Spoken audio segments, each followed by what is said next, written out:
Today we shall be talking about stones. Now, I mostly deal with is gallstones. There are the other types of stones in the body called kidney stones. The treatment of gallstones and kidney stones, how they form and what they are, how do we go about treating them are totally different. I am Dr. Dvaipayan Ghosh. I am a laparoscopic surgeon and I am associated with the SCI hospital here in Gurgaon.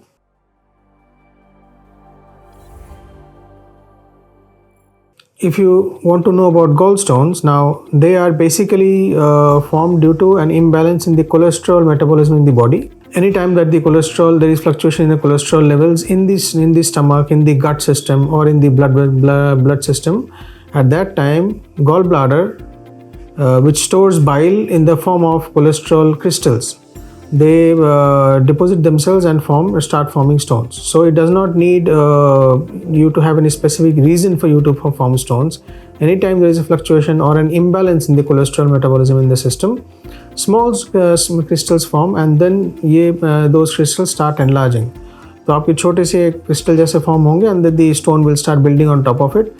Gallstones mainly दो type के होते हैं, cholesterol stones, bile pigment stones and mixed. So mixed stone सबसे ज़्यादा common होता है. जितने भी लोगों का आप देखोगे कि ब्राउन कलर का या ग्रे कलर का या वाइट कलर का स्टोन ये जो सब होते हैं, मोस्टली ये सब मिक्स स्टोन होते हैं. कारण अगर आपको समझना है तो एक और कारण बहुत कॉमन है इंडिया में. One of the reasons is कि आपको अगर टाइफाइड कभी हुए हो तो उसके बाद क्या होता है, the gall bladder stores the typhoid organism. तो टाइफाइड ऑर्गेनिज्म गॉल ब्लैडर में जाकर स्टोर होते हैं. एक बार जब वहाँ पे वो स्टोर होते हैं so those organisms also start forming crystals around them. The gallbladder starts forming crystals around them, and that is another reason for having gallstones. So we shall now talk about symptoms. Mostly, if you have a gallstone, you may not end up having any symptoms. You may reach old age, you may have gallstone. Gallstone आपके बहुत बड़े size के हो जाए, फिर भी आपको हो सकता है कोई भी सिम्टम ना हो.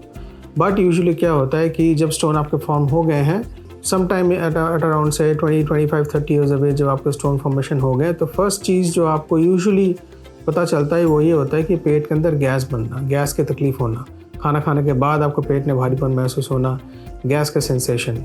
ये जो डिस्पेप्सिया, जिसको हम मेडिकल टर्मिनोलॉजी में डिस्पेप्सिया बोलते हैं, स्पेशली खाना खाने के बाद होते हैं एंड स्पेशली एग्रेवेट होते हैं. आप सपोज़ आप फ्राइड फूड कुछ खा रहे हो, आप गोलगप्पे खा रहे हो, आप समोसे खा रहे हो, कोई भी फ्राइड आइटम खा रहे हो या घी डुबो के कुछ चीज़ आप खा रहे हो, तो ऑल दोज थिंग्स, इन सब चीज़ों के वजह से क्या होता है कि गॉल ब्लैडर में बहुत भयानक एक कॉन्ट्रैक्शन होता है. So why is the contraction, why does the contraction happen? Because gall bladder में हर एक नॉर्मल कंडीशन में bile gets stored and bile also gets concentrated.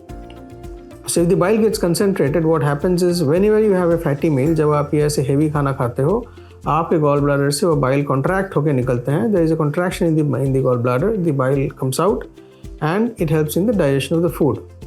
तो जिस टाइम पे आपके गॉल ब्लैडर में स्टोन बने हुए हैं, तो at that time when the gall bladder contracts, the bile is not able to come out because the stones block the passing out of the gall bladder of the bile.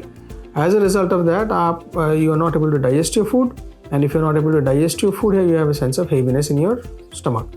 Initially it is just heaviness. When the pain increases, when the symptoms आपके जब बढ़ जाते हैं, जब आपको बहुत दिन से गैस की तकलीफ चल रही है, सपोज आपको 6, 7 महीने या एक डेढ़ साल से आपकी गैस की तकलीफ चल रही है और आप सिर्फ गैस की गोली खा रहे हो और आगे कुछ नहीं कर रहे हो, आपने कोई टेस्ट वेस्ट नहीं कराया, तो दीज सिम्टम्स में एग्रेवेट एंड एक टाइम के बाद आपको यू में हैव ए बिलियरी कोलिक. अगर बिलियरी कोलिक आपको होता है, दैट मीन्स आपके गॉल ब्लैडर में बहुत ज़्यादा ही कंट्रैक्शन हुए हैं और बिलियरी कोलिक में आपको दर्द होते हैं. यूजुअली आपके पेट में ऊपरी भाग में लेग से लेकर राइट साइड की तरफ आपको दर्द जाएंगे और ये दर्द जब ये जाते हैं बहुत सीवियर होते हैं, आपको उसके साथ साथ वॉमिटिंग हो सकते हैं.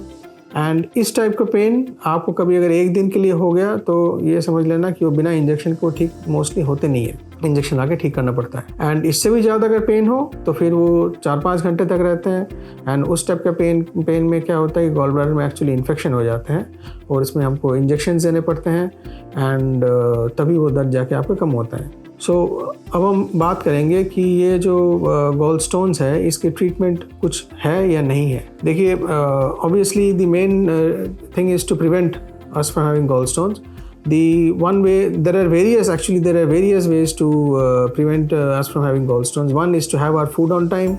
Number two is to have small frequent meals. And number 3, आप अगर हेल्दी खाना खाओगे मोस्टली तो maybe we can prevent formation of gall stones.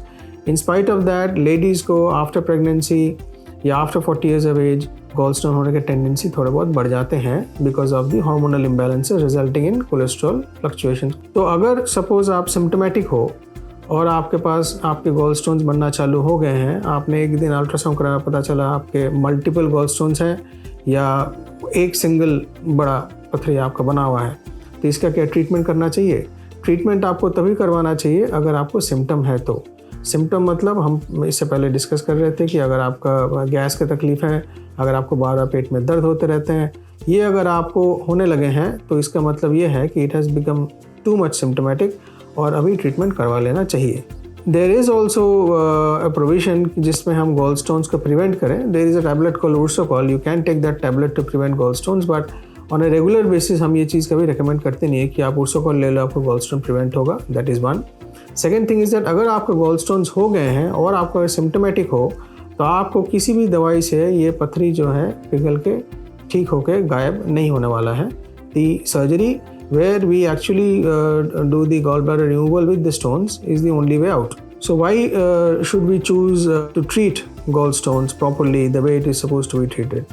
करना इसलिए चाहिए क्योंकि देखिए, अगर आपके पित्त के थैली में स्टोन है, अगर बहुत सारे छोटे छोटे स्टोन हैं, उनमें से एक स्टोन स्लिप होके there is something called the common bile duct. ये common bile duct common bile का चैनल है। बाइल का चैनल वो है जो गॉल ब्लैडर से निकल के कंटिन्यूटी में आके आपके इंटेस्टाइन में आके जुड़ते हैं, उसी से आपका बाइल आके फूड के साथ मिक्स होते हैं, फूड के साथ मिक्स होके आपका खाना हजम करने में हेल्प करता है। अगर सपोज एक स्टोन आपके गॉल ब्लैडर से निकल के नीचे बाइल ट्रैक में आ जाता है तो बाइल ट्रैक को ब्लॉक कर देते हैं। अगर बाइल ट्रैक को ब्लॉक कर देते हैं as a complication, now this is a complication, ये कॉम्प्लिकेशन है गॉल स्टोन का। इसकी वजह से क्या होता है, आपको जॉन्डिस हो सकता है, लिवर में इन्फेक्शन, पैनक्रियास में सूजन। एंड जिस टाइम पे हम सोच रहे हैं कि हम एक सर्जरी करके ख़त्म करें, that is just remove the gall bladder and the stones in it and finish it off, इस सिचुएशन में हमको पहले आपका इन्फेक्शन को ठीक करना पड़ेगा, उसके बाद आपका बिलियरी ट्रैक्ट में नीचे जो स्टोन जो फंसे हैं उसको क्लियर करना पड़ेगा, and then we can decide to do the surgery. तो this is a complication. This complication if you are symptomatic with gallstones should not happen. And two more things. Number one, if you have one single large gallstone जिसके size बढ़ रहे हैं, 2-2.5 centimetre 3 centimetre के हो रहे हैं, तो ये लॉन्ग टर्म जाके क्रॉनिक इन्फेक्शन की वजह से गॉल ब्लैडर के अंदर कैंसर पैदा कर सकते हैं। And this cancer is something that eventually has no treatment, और other even if you treat the survival is very bad and the outcome is very bad. So you should not be going to that stage जहाँ पे जाके आपको ये stage आपका हो। That is one. Second thing is that अगर suppose हमने वहाँ तक वेट भी नहीं किया तो भी due to the gall stones in the gall bladder, जब इन्फेक्शन होते हैं things get very much complicated. You may have pus inside the gall bladder, very severe pain. हमको ये देखना पड़ता है कि कितना जल्दी हम आपको ठीक कर पाएँ और सर्जरी करके ये बात को ख़त्म कर पाएँ। सो surgery we have evolved over the past 50-60 years from doing open cholecystectomy। हाँ, पहले open cholecystectomy होती थी, पेट में एक लंबा सा कट लगते थे और वो लंबे से कट लगने की वजह से उससे सर्जरी तो बहुत आराम से हो जाती थी। बस वो कट लगने की वजह से people used to stay in the hospital for 7 days, 8 days, maybe sometimes 10 days, and morbidity मतलब उसके वजह से काम पे ना जा पाना, तकलीफ़ होना, चलने में तकलीफ होना, एक्टिविटी में तकलीफ होना, ये सब प्रॉब्लम होते थे। Today we have several options of minimally invasive surgery, that is आपके पेट में हम छोटे छोटे कट लगाते हैं और इन छोटे छोटे कट से सर्जरी होती है। It is broadly called minimally invasive surgery. उनमें से दी मोस्ट कॉमन, जो सबसे कॉमन होता है, लैप्रोस्कोपिक सर्जरी। 2 या 3 छोटे छोटे कट लगते हैं और उन छोटे छोटे कट से आपके गॉल ब्लैडर को निकाला जाता है और स्टोन को भी निकाला जाता है। And you are suppose to walk within a few hours. 4-5 घंटे बाद आपको जब एनेस्थेसिया इफेक्ट आपके ख़त्म हो जाती है, उसके बाद आप चल सकते हो एंड अगले दिन आप घर भी जा सकते हो। And we also have the option of doing single incision laparoscopic surgery for the gall bladder, जिसमें we make a small incision around the umbilicus. We access the abdomen through the one single incision. It is called SILS. SILS cholecystectomy is one of the options of minimally invasive surgery for laparoscopic for gallbladder removal. And the final thing that we need to talk about, we also have the option today that we do a robotic surgery as well. It can be a robotic cells or it can be a robotic conventional laparoscopic surgery, but we use the robot to do the surgery, where the surgeon, such as me, uses the robotic hands to do the surgery inside you. So these are the options that we have. Mostly by and large इनमें जो cuts जो लगते हैं, इनमें stitches dissolvable लगते हैं. You can say that इतना सा cut लगता है, and you are expected to walk around. You have a near normal lifestyle within 2 to 3 days after surgery. सिर्फ 2-3 चीज़ें हम बताते हैं कि एक तो आपको खाने में ध्यान रखना पड़ेगा. फूड रेस्ट्रिक्शन रहते हैं आपके, just about week to 10 days after surgery आप फ्राइड फूड नहीं लोगे, तले हुए चीज़ें नहीं लोगे, मिल्क, घी, मक्खन, ये सब नहीं लोगे. And after a period of about 2 weeks after surgery, you are supposed to gradually start on all these food, and within 1.5 months to 2 months आपके डाइट पूरे नॉर्मल हो जाती हैं. आपका खाना just like you are taking before surgery. But एक चीज़ जो ऑलवेज एडवाइजेबल ये है, you should always continue with small frequent meals. सो आपका खाना अगर आप ब्रेक करके थोड़ा करके खाओगे, that helps in the digestion. So that's all that we have to discuss about gall stones and gall bladder related surgery. दोस्तों थैंक यू. एंड अगर आपको कोई सवाल है, आपको कोई कमेंट है, आपका कोई सजेशन है, आपका कोई क्वेरी है, तो आप नीचे कमेंट कर सकते हैं. ये वीडियो को लाइक और शेयर कीजिएगा. एंड अगर आप कमेंट करते हो तो हमारी टीम आपसे कांटेक्ट करेंगी. Thank you.